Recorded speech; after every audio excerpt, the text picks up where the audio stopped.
টঙ্গীতে ইমামকে গুম করা হলো, চট্টগ্রামে অ্যাডভোকেট আলিফকে হত্যা করা হলো, অসংখ্য আমাদের মুসলিম বোনদের সম্ভ্রমকে নষ্ট করলো যে ইসকন, সে ইসকন কেন নিষিদ্ধ হচ্ছে না? আওয়ামী লীগ যদি নিষিদ্ধ হয়, ইসকনকেও নিষিদ্ধ করতে হবে। কিন্তু বর্তমান সরকারের উপদেষ্টারা বিভিন্ন আলেম ওলামা লেবাসধারী হিন্দুদের পূজা মণ্ডপে ঠিকই যাচ্ছেন হিন্দু প্রীতি প্রদর্শন করতে, কিন্তু যে ইসকন বাংলাদেশে একটি সাম্প্রদায়িক দাঙ্গা সৃষ্টি করতে চায় তাদের বিরুদ্ধে তাদের কোনো বক্তব্য নাই কেন? আমরা সুস্পষ্টভাবে বলছি রাজনৈতিক নেতাদেরকে, ভারত কিংবা আমেরিকাকে খুশি করে ক্ষমতায় যেতে পারবেন না, যদি যেতেও পারেন ক্ষমতায় টিকতে পারবেন না।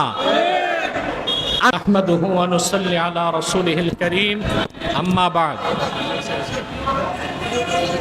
ইসকন নিষিদ্ধের ঘোষণার দাবিতে আজকের এই মানববন্ধনে উপস্থিত সম্মানিত ওলামায়ে কেরাম, অতিথিবৃন্দ ও আমার সাংবাদিক ভাইয়েরা, সকলকে অভিনন্দন জ্ঞাপন করছি।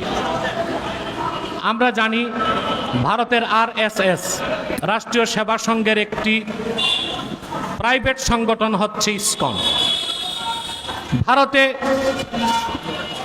ভারতে হিন্দুত্ববাদী বিজেপি সরকার ও RSS এর রাজনৈতিক অংশ, তারা মুসলমানদেরকে নির্যাতন এবং নিপীড়ন করে থাকে।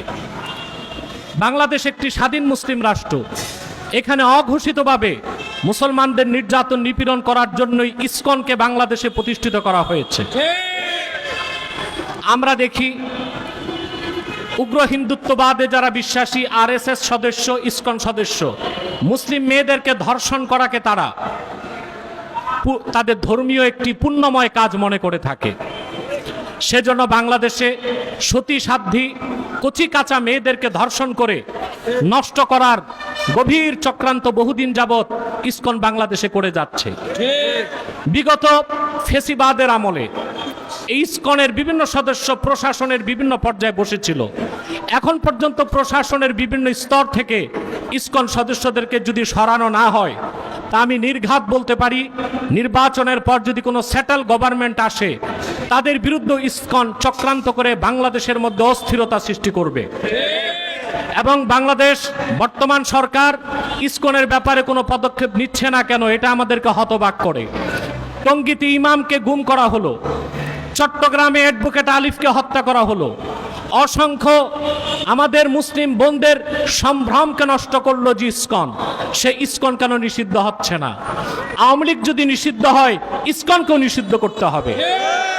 কিন্তু বর্তমান সরকারের উপদেষ্টারা বিভিন্ন আলেম ওলামা লেবাসধারী হিন্দুদের পূজা মণ্ডপে ঠিকই যাচ্ছেন হিন্দু প্রীতি প্রদর্শন করতে, কিন্তু যে ইসকন বাংলাদেশে একটি সাম্প্রদায়িক দাঙ্গা সৃষ্টি করতে চায় তাদের বিরুদ্ধে তাদের কোনো বক্তব্য নাই কেন?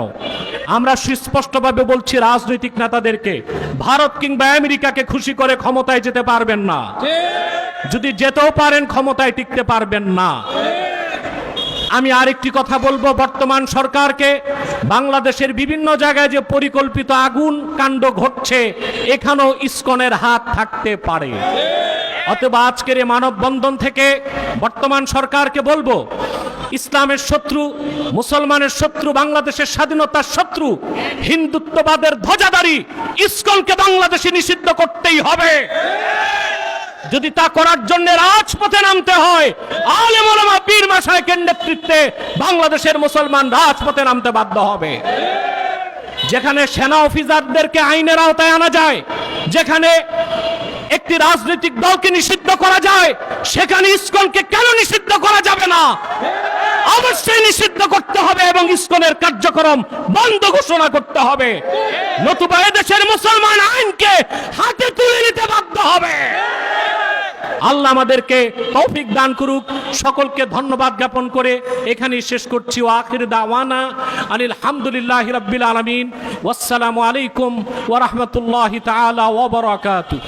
নারে তাকবীর, আল্লাহু আকবার। ইসকনের আস্তানা, ইসকনের আস্তানা, ঘুরিয়ে দাও, এই বাংলায় থাকবে না।